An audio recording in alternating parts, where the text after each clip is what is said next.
de la parole de Dieu qui engage l'explication du combat entre deux consciences. La conscience de la présence de Dieu contre la conscience de la présence de Satan, alors va déterminer la victoire qui n'est rien d'autre que la vie du bien-être. Quand on dit que le chrétien est supérieur au païen, ça doit se faire voir par un témoignage. Tu ne peux pas dire que tu es supérieur au païen et puis le païen est plus heureux que toi. Alors, il n'y a pas de témoignage. Si telle est la condition en Christ, moi, je ne suis pas injuste pour aller après quelqu'un qui est malheureux et puis m'appeler après lui. Si il est malheureux, il faut qu'il parte se soumettre à celui qui est plus heureux et que celui qui est plus heureux prenne les commandements. Le commandement pour que nous tous soyons heureux. Pourquoi lui résister? Alors, puisqu'il est question de la loi du bien-être, qui est comme un fleuve qui déborde. Donc, je ne vais pas avoir pitié d'un chrétien qui se fait malheureux. Un chrétien violemment méchant, qui accepte la vie du malheur, alors que le Père l'appelle dans les fleuves de bien-être, il refuse, et il peut prendre la vie du malheur, il reste dehors en train de manger les selles des chiens.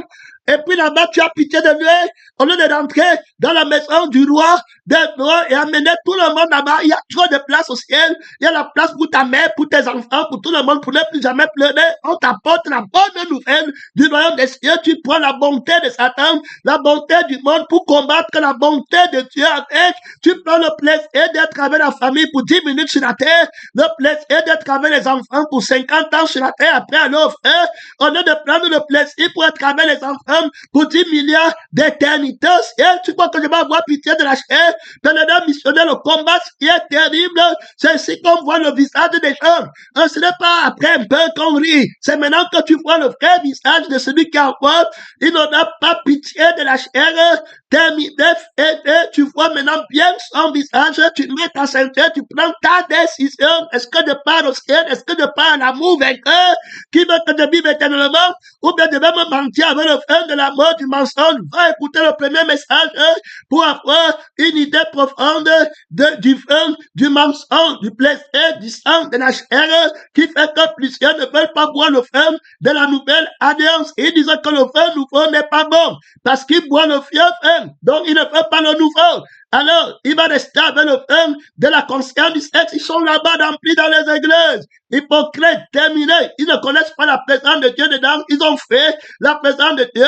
Alors, parce qu'ils ne connaissent pas le plaisir qu'il y a dans le feu de Dieu. Jésus dit que si vous ne buvez pas le sang qui est mon feu, vous n'avez pas la vie en vous-même. Donc, la vie, là, il dit que je suis la vie. Autrement dit, là, ma présence, c'est ma vie. Si je ne suis pas là, ça veut, si ma vie n'est pas là, je ne suis pas là. Il dit donc que si vous ne buvez pas mon sang, comment tu vas boire une vie que tu n'aimes pas? Tu ne vas pas boire. Donc voilà d'abord la haine commence au niveau de la fermeté à rester dans la présence de Dieu. J'explique d'abord la présence de Dieu. Alors le Seigneur n'est pas trop intéressant dans l'enseignement théorique. Il est plus intéressé à attaquer le problème donc je vais donner la définition, mais il n'est vraiment pas trop. C'est pour t'aider une seconde. Et s'il ne parle pas là-bas, je ne parle pas.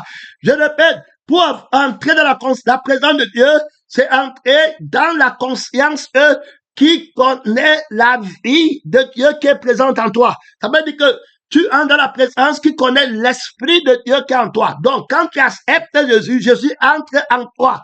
Mais maintenant, tu dois entrer dans la présence de Dieu. Donc, Jésus entre en toi et il dit maintenant que tu dois entrer dans la présence de Dieu et demeurer en lui. Qu'est-ce que ça veut vraiment dire? Ça veut dire que je suis en toi, le Père en toi, la vie du Père, l'esprit du Père en toi. Alors, que je suis hérité du Père pour toi. Maintenant, tu ne connais pas Jésus en toi. Tu connais plutôt dehors. Il est au ciel. Il est là-bas. Voilà comment tu connais. Maintenant, il faut que tu entres en Christ et il a renversé la barrière, la distance qui te séparait en entrant en toi dans le lieu très saint. Paul va dire que ne savez-vous pas que Christ est en vous et que l'Esprit de Dieu est en vous, à moins que vous ne soyez réprouvés. Donc, est-ce que vous avez conscience de la présence de Dieu en vous? Ou alors vous avez plutôt conscience de la présence de la première vie qu'elle Satan en vous? Quand on dit que vous avez pour faire le diable, on fait référence à la vie de Satan et à l'esprit de rébellion. Quand vous avez hérité du monde et du prince du monde, c'est ce que Éphésiens dit, Dieu dit. Alors que l'esprit de rébellion qui agit dans les fils de la perdition, la rébellion à l'église. La rébellion avec la douceur du mensonge. Alors quand Dieu vient avec l'autorité, tu viens avec la douceur. Quand Dieu vient avec la douceur, tu viens avec l'autorité. Le mensonge dans toutes ses formes, la rébellion, dans la stratégie, dans l'autre. Tu entends quelqu'un, les autres que partent à Bangui se lèvent et il dit qu'il veut partir. Il est toujours dans un truc de peur. S'il est dans quel pays là-bas, il est toujours accéléré par une peur et il met Dieu dedans. Que Dieu t'aide, tu vois même que Dieu t'aide. Le mensonge, tu ne veux pas entrer dans les trucs là-bas. Que Dieu nous aide. Pour toi, c'est seulement que tu me fais ta part. Et puis il veut partir dans la rébellion, dans le bon contraire. Que Dieu t'aide, que le Seigneur me garde d'aller, que tu restes dans la parole de Dieu, terminer, donc voir clairement que la présence de toi-même. Donc il va regarder lui-même. Et une fois qu'il voit lui-même, il va connaître la peur. Il va prendre des décisions par la peur. Il va raisonner que si elle fait comme ça, on va dire comme ça. Si elle fait comme ça, avant telle chose. Mais quand tu te tiens sur toi-même pour parler, et puis tu es déjà tombé. C'était fini. Donc, on voit ici, premièrement, qu'il faut sortir de la présence de toi-même pour entrer dans la présence de Dieu. Alors, il faut prendre comment on entre dans la présence de Dieu. On a bien enseigné, ils sont très forts sur la théorie ici. Sur la théorie ici, c'est très facile. Ils aiment ça. Ils aiment comprendre. Ils aiment écrire. Mais quand on va aller sur l'exemple pratique, non, ils ne veulent plus. Oh, c'est pourquoi l'esprit insiste à te montrer que tu as un démon de plaisir. Est-ce que tu veux le comprendre? On t'a déjà dit celui-là. On t'a déjà dit celui-là. Que tu as un démon de plaisir. Tu as un démon d'amour. Alors, si moi je chasse les démons par le droit de Dieu, que les gars missionnaires, le démon d'amour qui contrôle la conscience dans le monde, le frère monde, le démon de bonté, fausse bonté, le démon de la paix, le démon de la douceur. Tu le connais? Tu peux le combattre? Tu peux le démystifier, le mystère de l'iniquité qui agit déjà. Tu connais le démon là? Le missionnaire, le démon qui fait que tu aimes ta vie, c'est le démon d'amour. Pèlerin, que Dieu t'aide sur le fond du faux amour. Que Dieu t'aide. Tu aimes ta femme plus que Dieu. Tu aimes toi-même plus que Dieu. Voilà la pratique. Là-bas, ils sont faibles. On a prêché sur moi. Voilà là-bas. La connaissance entre eux. Maintenant, on attaque déjà le combat pratique. Tu vois, là. Là-bas, tu te caches, il peut se cacher. Voilà qui se cache. On a prêché. Il parle comme ça sur moi. Là, voilà. Sans alors ta misère. Sans alors ta misère. Sans maintenant ta misère. Vois comment tu es loin. Oublie la fille, là. C'est un démon. Ce n'est pas ta fille. C'est un démon qui prend son image pour te torturer avec. Ce n'est pas ton mari. Ce n'est pas ta femme. C'est un démon qui prend l'image là, il entre en toi. Et il te torture. Ta fille dort tranquille. Ton mari dort tranquille. Le copain là dort tranquille. L'ennemi là dort tranquille. Toi, tu es torturé. Celui qui a prêché dort tranquille. Toi, tu es torturé. C'est les démons qui vous torturent, qui vous manquent. Vous n'avez pas les oreilles pour écouter la vie de Dieu. Vous n'avez pas le cœur, la bouche pour parler pour Dieu. Vous n'avez pas les yeux du cœur pour voir Dieu. Vous voyez vous-même. C'est pourquoi les démons volent votre vie. Le Seigneur est triste parce que vous n'êtes pas aimé. Vous voulez le nom de joie, mais vous ne prenez pas la vie de la joie. C'est son nom qui est tout aimé. C'est son nom qui est très clair, tout transparent. Ouais.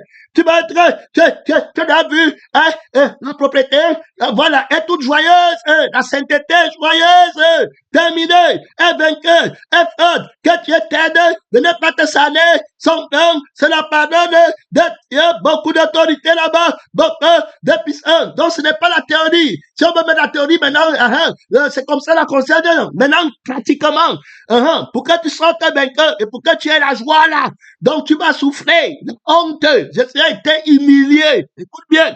Il a été humilié. Il a paru comme un simple homme, ayant en vous les sentiments qui étaient en Christ, lequel l'existence sous forme de Dieu n'a pas regardé comme une proie arracher son égalité avec Dieu.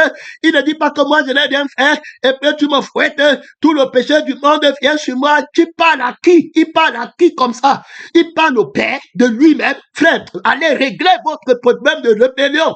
L'esprit est attristé par les voix de Satan, du dragon. On vient te faire le bien, et puis le dragon parle en toi, et tu lui donnes libre corps. Quand Dieu t'aide, c'est toute l'église sur la terre à laquelle Jésus lance l'avertissement aux impies à venir.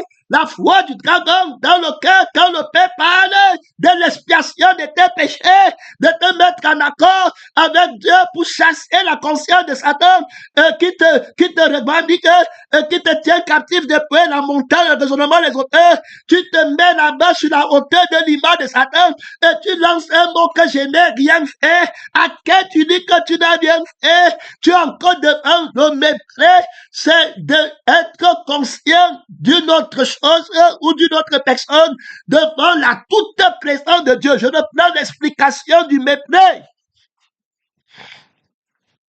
C'est avoir conscience d'une autre chose devant la toute présence de Dieu. Est-ce que tu comprends? Voilà le mépris. Tu as conscience de toi-même quand la parole toute présente en toi, la vie de la parole, l'esprit de la parole qui entre en toi par la crucifixion, que Dieu t'aide. Tu vas voir quand la chair est danger, pardonne-moi. Qui te pardonne? La chair? On ne pardonne jamais à la chair. Tu es déjà pardonné par la vie de Christ. Va dire que c'est Jésus qui a des hommes. Et tu seras pardonné de la vie qui pêche. Vous ne voulez pas la pratique de votre crucifixion. Et c'est là où il y a le combat, le crucifié, la traversée terrible. Ta crucifixion, pratique concrète. La graine de blé là doit mourir. Jésus n'a pas manqué qu'il est mort pour toi. Paul n'a pas menti qu'il est crucifié. Le Père veut la crucifixion de ta conscience. Sinon, tu n'es pas petit enfant de Dieu. Et tu vas commencer à dire que moi, je n'ai pas fait. Tu as fait l'erreur. Dieu. Un enfant qui dit à son père son nom, sa volonté, l'orgueil devant le Père, demande d'orgueil, la conscience de lui-même devant le Père, le propriétaire de ma conscience par laquelle j'existe. Il parle, je prends une autre conscience pour le défier avec. Le péché d'Israël, le péché dans l'église, le péché d'Adam, conscience de toi-même, devant la conscience qui te rend témoignage que voici la conscience parfaite, voilà mon fils bien-aimé, en qui j'ai mis toute mon affection, il comprend ma volonté, pas sa volonté.